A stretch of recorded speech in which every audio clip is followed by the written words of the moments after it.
왜냐면은 이 유신 정권에 이 문제가 있다라고 해가지고 이대로는 살 수 없다. 우리 고등학생들이 나서자 해가지고 하루는 학교에 있는 1,200명 그 유인물을 다 찍어가지고 몰래 복사를 해가지고 그 이제 학생 새벽에 학교 일찍 와가지고 학생들 그 모든 서랍에 이렇게 뭐라 그러지? 서랍에 이렇게 다 넣어놨다고 그래요. 그래서 아침에 딱 오니까 학생들이 딱 보니까 뭐 유신 체제는 뭐 반민주적이고 우리 학생들이 일어나라 막 이렇게 써 있으니까 선생님들이 그걸 봤을 거 아니에요. 그래서 뭐 난리가 났고 이거를 같이 했던 몇몇 학생들 노회찬과 몇몇 학생들은 이제 분명히 주동자를 색출하는 것이 올 거고 우리는 각오를 해야 된다. 막 이러고 있는데 갑자기 낮에 교장 선생님이 오늘부터 방학 이래가지고 방학을 시켰대요. 조기 방학을. 왜냐하면 이게 알려지면은 경기고등학교에서 유신 체제 뭐 유신 체제를 무너뜨리자 막 이런 게 나오면은 굉장히 큰 문제가 될 수 있으니까 학교에서 쉬쉬하면서 그 방학을 조기 방학을 실시했고 그래서 학생들은 누가 했는지 모르지만 정말 훌륭한 놈이다 이러면서 칭찬을 했다는 그런 일화가 있습니다. 그리고 실제로 이제 또 그런 반민주적이고 비민주적인 정부 권위주의에도 항쟁을 했지만 일상생활에서도 교사들이 좀 잘못된 얘기를 하면 되게 바른 말을 많이 해서 굉장히 많이 맞았다고 해요. 그래서 누가 텔레비전에 이제 어떤 교사가 좀 되게 보수적이고 꼴통 교사가 있었는데 무슨 얘기를 하다가 인디안들은 그거 다 쓰레기들이고 나쁜 놈들이고 미개인들이라고 이제 하니까 그때 이제 경기고등학교 학생들이 꼭 그런 거 아닌데 하면서 휘식휘식 하면서 뭐 이렇게 했나 봐요. 그랬더니 그 교사가 야 이 자식들아 니들은 텔레비도 안 봤나? 텔레비 보면 인디안들이 막 그 말 타고 뭐 깨깨깨깨 그러면서 그 미개한 짓 그런 거 못 봤나? 못 봤어? 못 본 놈 있으면 나와. 그러니까는 아무도 그냥 이렇게 선생님이 화가 나가지고 얘기하니까 아무도 안 나섰는데 갑자기 노회찬 의원이 손을 들고 저는 못 봤습니다. 그러니까는 뭐야? 그래서 딱 너 나와봐 그랬더니 저는 집에 텔레비가 없습니다. 이렇게 얘기해가지고 엄청 맞았다는 그런 일이 여러 번 있었다고 합니다. 그래서 어쨌든 생활에서부터 자기가 해야 할 얘기는 꼭 했던 그런 분이고요. 그리고 이제 학생운동 이제 고등학교 졸업하고 대학에 가서 학생운동은 당연히 이제 했고 민주화를 위한 운동을 했습니다. 그것이 전두환 정권 초까지 이제 이어졌는데 대학을 졸업하고 나서 이제 이분이 내 인생을 이제 선택을 해야 되잖아요. 내가 직장을 갈 것인지 아니면 무엇을 해야 할 것인지 이렇게 선택을 하는데 제가 나중에 들어보니까 이제 전라북도 고창의 선운사 들어보셨나요? 선운사라고 그 절 위에서 조금 올라가면은 참당암이라고 하는 좀 큰 암자가 있습니다. 거기에 이 노회찬 의원이 한 달 정도 들어가서 이제 그 책도 가져가고 그래서 혼자 고민하러 들어갔더라고요. 근데 그 이유는 내가 인생을 어떻게 살아야 될 것이 결정을 하기 위해서 이제 들어갔다고 해요. 그래서 한 달 동안 있으면서 여러 가지 고민을 하다가 나는 우리 사회에서 가장 약자를 위한 삶을 살아야겠다.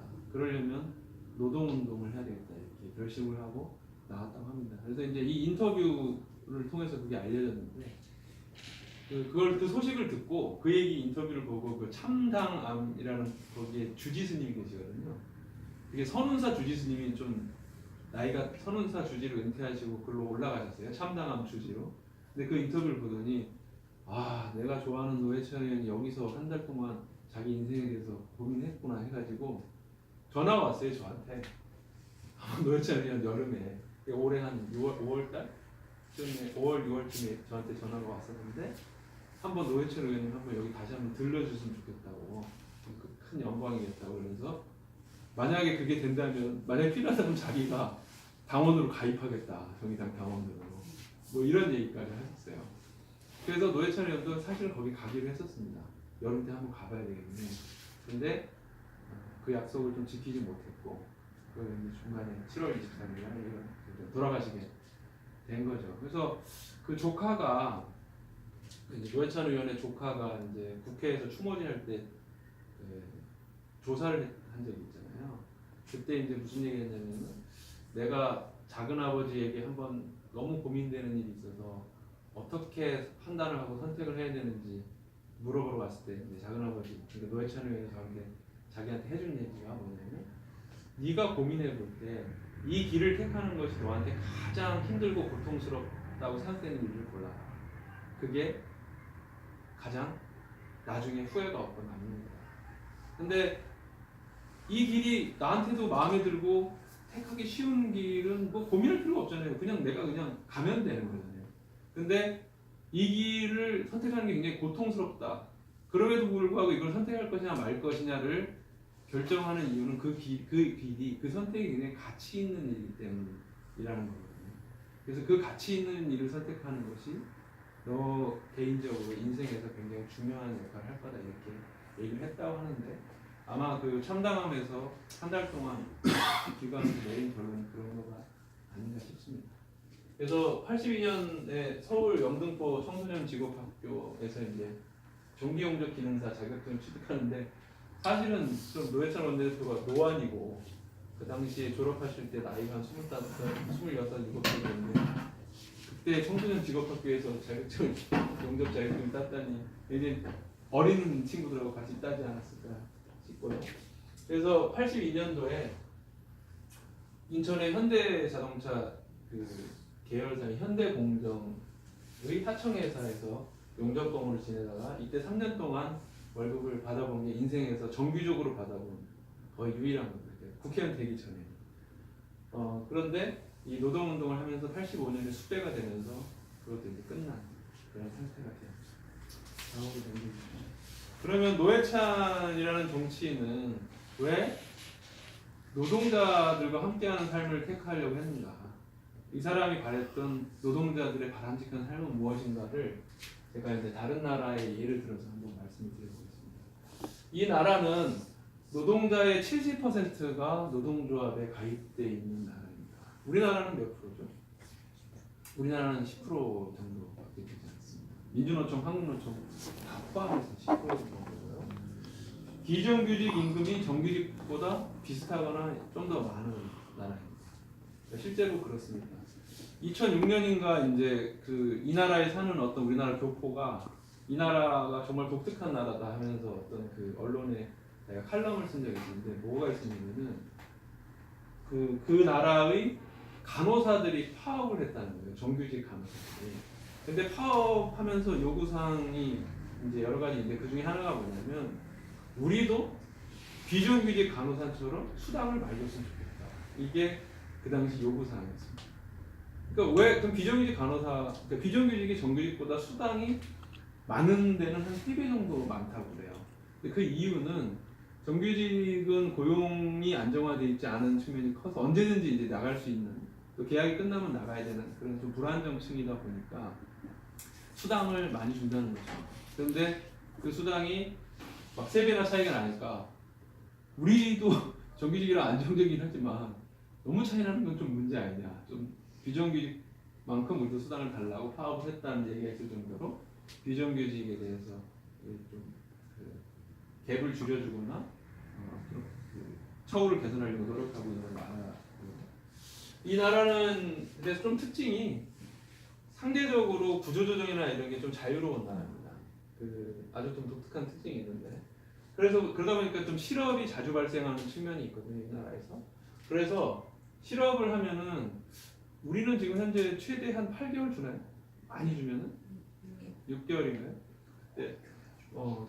8개월도 있다고 들었는데 제가 좀 잘못 알고 있었습니다. 이 나라는 실업이 되면은 최대 2년. 원래는 이제 4년이었는데 최대 2년까지 실업급여를 주고 기존 월급의 한 90% 정도를 줍니다. 근데 특징이 뭐냐면은 2년이면 24개월이잖아요. 18개월은 정부에서 주는 거고 6개월은 노동조합이 마련한 실업기금을 통해서 줍니다. 굳이 따지자면 75%는 정부에서 주고 25%는 노동조합이 스스로 상호 구조를 통해서 마련한 돈으로 준다는 거죠. 근데 이게 굉장히 중요한 의미가 있어요. 왜냐하면 그 나라도, 이 나라는 이제 세금을 굉장히 많이 내기 때문에 고소득자가 세금을 엄청나게 많이 내요. 엄청나게 많이 내는데 이 노동조합 이 70% 조직돼 있는 이 노동자들이 여러분들이 만약에 조합비를 걷어가지고 노동조합비를 걷어가지고 이걸 이제 누가 실업이 발생하면 그거를 25%를 준다고 생각을 해보세요. 이게 무슨 의미를 가지냐면은 상대적으로 내가 능력이 있고 고소득자고 기술이 있고 실력이 있고 전문직이면 해고를 당할 위험이 별로 없겠죠. 별로 없는데 이 노동조합에서 거둔 실업급여의 상당 부분은 저숙련, 비정규직, 그리고 단순직, 노무직 이런 데 종사하는 사람들이 이 혜택을 본단 말이죠. 달리 얘기해서 고소득 전문직 그 노동자들이 내는 그 조합비가 이 저소득 노동자들이 실업했을 때 25% 4분의 1을 지원하는데 상당히 들어간다는 거예요. 세금으로도 더 많은 세금을 내서 연대하지만 조합비를 그만큼 내서 그걸로 그 실업을 당한 노동자들한테 지원을 하는 구조이기 때문에 그만큼 사회적으로 나누는 정신, 연대의 정신이 발달해 있는 나라라고 볼 수가 있죠. 그래서 그걸 소개하는 책이 이 책입니다. 이 책의 대부분의 내용이 나와 있는데 거기 레스토랑에서 근무하는 어떤 한 40대 후반, 50대 초반의 노동자가 그 레스토랑에서 일하시는 서빙을 하시는 분이죠. 이분이 노동조합비로 한 달에 얼마를 내냐 물어봤더니 한 26만 원을 낸다고 그래요. 그런데 그러면은 막 저기에서는 대기업에서 종사하시는 분은 노조비를 한 50만 원 이상 낸다고 봐야 되겠죠. 그렇게 걷어서 이렇게 구조하고 실업이라든가 산재라든가 이런 것을 대응하는 연대가 일상화된 나라라고 볼 수 있습니다. 이런 걸 꿈꿨죠. 우리 노회찬 원내대표는. 그리고 우리 정의당이 또 꿈꾸는 그런 사회겠죠. 어느 나라일까요? 뭐 분명히 뭐 얘기하시는데 어느 나라일까요? 핀란드? 핀란드다. 손 한번 들어. 덴마크다. 손 한번 들어보시죠. 네, 두 분. 또 스웨덴이다. 손 한번. 네, 덴마크입니다. 덴마크. 방금 말씀하신 나라들이 정도의 차이는 있을지언정 비슷비슷한 그런 그 제도를 운영하고 있고 그 중에서 덴마크는 전 세계에서 가장 많은 세금과 가장 많은 사회복지를 함께 누리고 있는 그런 나라고.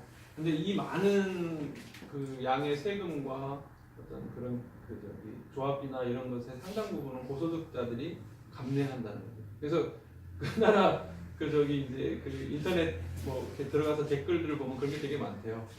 3개월 동안 열심히 모아가지고